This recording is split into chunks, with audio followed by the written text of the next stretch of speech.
I made my stories as ridiculous as possible so people would always know I was joking. I grew up with those kids. I never felt out of place or anything like that.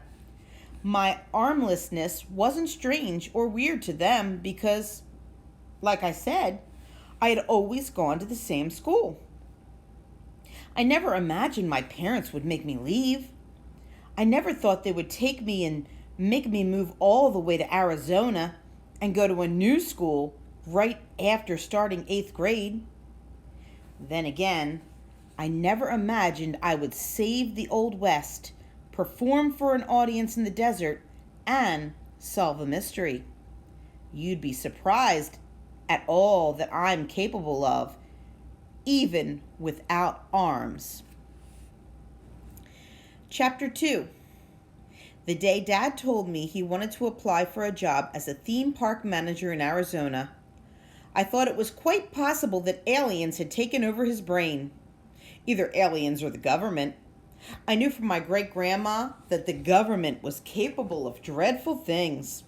She was always saying stuff like, if the public only knew what the government was up to, there would be a revolution, and pumping her spotted, wrinkled fist in the air. I wasn't completely sure why an 86-year-old woman who lived in a trailer in Kansas was the only person privy to this top-secret information, but she clearly was. So I wouldn't put it past the government to insert some kind of mind control chip into Dad's brain and force him to run a crumbling theme park in the desert. My parents discussed it with me one night over a dinner of buttered noodles, my favorite meal. Oh man, I just realized they deliberately buttered me up with buttered noodles. So, I got an email from a guy by the name of Joe Cavanaugh, Dad said over his noodles. He owns a place called Stagecoach Pass.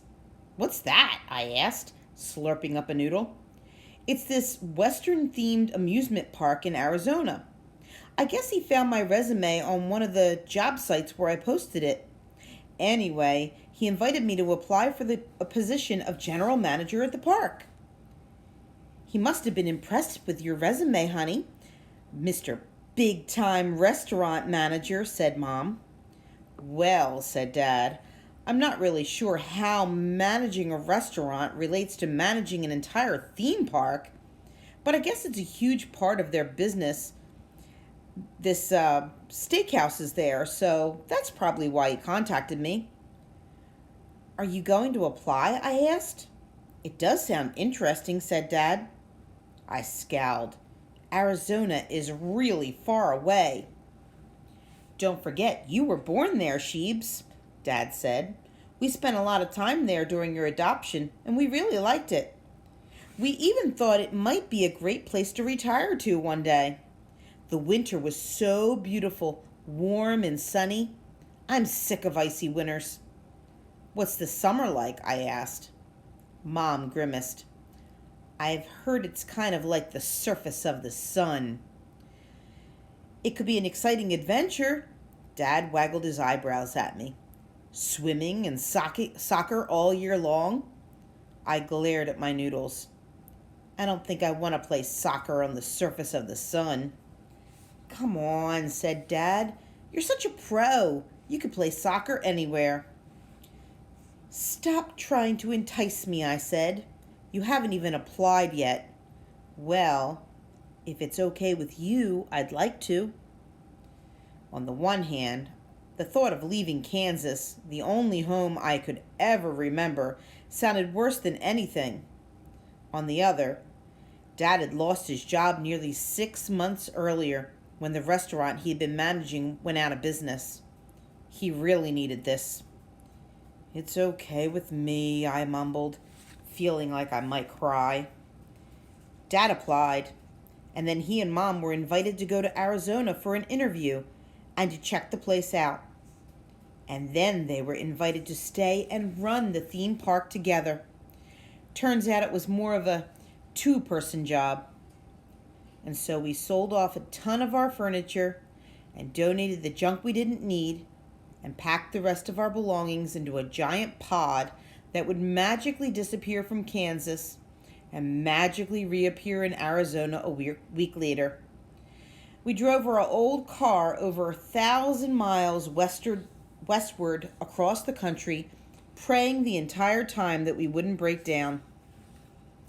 We managed to make it in one single long day without stopping at a hotel until we got to Phoenix. By the time we arrived, Dad's eyes looked like atomic fireballs, and Mom's hair looked like she'd taken a spin in a hairspray cyclone. Early the next morning, we drove by the giant covered wagon with Stagecoach Pass printed on it in large brown block letters, and I saw the park for the first time. Then I knew for sure the government and mind control chips were involved. Chapter 3. We parked in the large dirt parking lot and got out of the car. I squinted from the bright, hot sun. Had the sun been this bright in Kansas? I didn't think so. I looked around. I'd never seen so much brown before. Not a patch of grass anywhere. Did grass even exist in Arizona? Again, I didn't think so. We walked over the compacted dirt toward the entrance, which wasn't closed up, even though the park wasn't open yet. I guess they weren't too worried about people sneaking in. A lizard skittered across the dirt in front of me, and I jumped back. The dirt never ended. There were no sidewalks or grass or paved anything at Stagecoach Pass.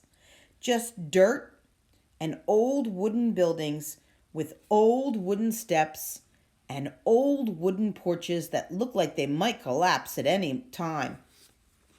Good morning! A cheerful gray-mustached man greeted us from one of those porches. He wore a cowboy hat and held a mug of something steamy. Coffee in this heat? Good morning, Mom and Dad said at the same time. Nice to see you again, Gary, said Mom. I looked at her. He's the one who interviewed us, she whispered to me. He's the accountant for the park. Gary walked down the steps. And this must be Avon. Our one and only, Dad said, squeezing his arm around me. I gave Gary a polite smile. He seemed nice enough, even though his gray mustache was awfully pointy. Well, Gary said, tossing his coffee on the dirt, where it dried up in about 2 seconds. I bet you're tired after your long trip. I'll take you up to the apartment. As we trudged toward our new living quarters, which were apparently located right over the steakhouse, Dad asked, So, when do we get to meet Joe Cavanaugh? Oh, no one ever gets to meet Joe, said Gary. Not around here much. That's strange, said Mom. A business owner who doesn't visit his own business? Gary smiled and tilted his hat at her. That's why Joe needs good managers, ma'am. Mom and Dad had described the apartment as a cozy but humble little place. They weren't kidding about cozy, or humble, or the little.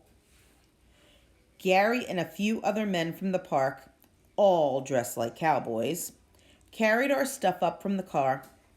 After Mom and I finished putting away my suitcase of bare necessities, she said to me, Why don't you go out and explore, honey? What's there to explore? Tons of stuff, she said. There's a gold mine, and a gift shop, and a museum, and a soda shop.